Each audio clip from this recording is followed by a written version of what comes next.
এই যে লাল পোশাক পরা যুবক সাইমন মেদিনাকে দেখছেন, কোনো যন্ত্র বা উদ্ধারকর্মী ছাড়াই নিজের খালি হাতে ভারী পাথর সরাচ্ছেন তিনি, যদি অলৌকিকভাবে বেঁচে থাকেন তার মা আর ছোট ভাই।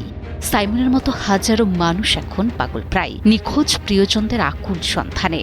পুরো শহরটাই যেন এখন এক বিশাল কবরস্থান, চারদিকে শুধু কংক্রিটের স্তূপ আর স্বজনহারা মানুষের আহাজারি। আবার এই ধ্বংসযজ্ঞের মাঝেই কিছু গল্প লণ্ডভণ্ড করে দিচ্ছে মানুষের হৃদয়।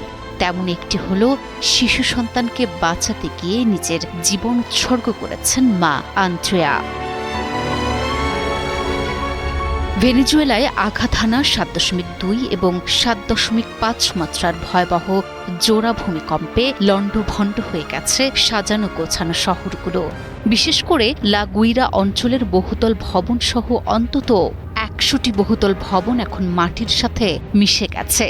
আর এই ধ্বংসযজ্ঞের মাঝেই উঠে আসছে কিছু অলৌকিক বেঁচে থাকার গল্প, আবার কিছু বুকফাটা আহাজারির গল্প। সাইমন মেদিনা বুকে পাথর চেপে চোখে পানি নিয়ে খালি হাতেই কোদাল বেলচা দিয়ে সরাচ্ছেন ভারী ভারী সব ধ্বংসস্তূপ। পাগলপ্রায় হয়ে খুঁজছেন নিজের জন্মদাত্রী মা আর ছোট ভাইকে।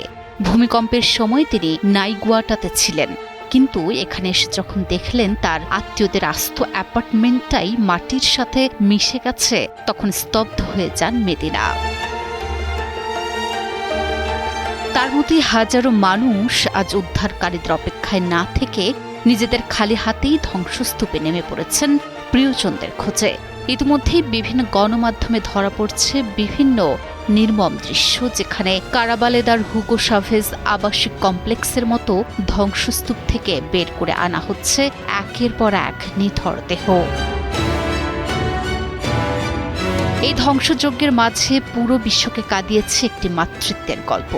যখন চারদিকের বহুতল ভবনগুলো তাসের ঘরের মতো ভেঙে পড়ছিল, নিশ্চিত মৃত্যুর মুখোমুখি দাঁড়িয়েও নিজের জীবনের কথা ভাবেননি মা আন্দ্রেয়া। শেষ মুহূর্তেও নিজের বুক দিয়ে আগলে রেখেছিলেন তার ২ বছর বয়সী ছোট্ট কন্যা সন্তান আলানাকে। মায়ের সেই উষ্ণ আলিঙ্গনই অলৌকিকভাবে বাঁচিয়ে দিয়েছে একরত্তি শিশু আলানাকে। উদ্ধারকারীরা যখন ধ্বংসস্তূপ সরান, তখন দেখা যায় মায়ের নিথর দেহটি মাটির নিচে চাপা পড়ে আছে, আর তার বুকের ভেতর অক্ষত অবস্থায় পিটপিট করে তাকাচ্ছে ছোট্ট আলানা। মা নিজে চলে গেলেন, কিন্তু পৃথিবীর আলোতে রেখে গেলেন তার কলিজার টুকরোকে। ভেনেজুয়েলার পেশাদার ফুটবলার হেক্টর বেলো সামাজিক যোগাযোগ মাধ্যম ইনস্টাগ্রামে নিজের স্ত্রী আন্দ্রেয়ার এই মহান আত্মত্যাগের খবরটি যখন শেয়ার করেন, তখন কাঁদেনি এমন মানুষ মেলা ভার। ভেনেজুয়েলা যেন আজ এক মহাশ্মশান।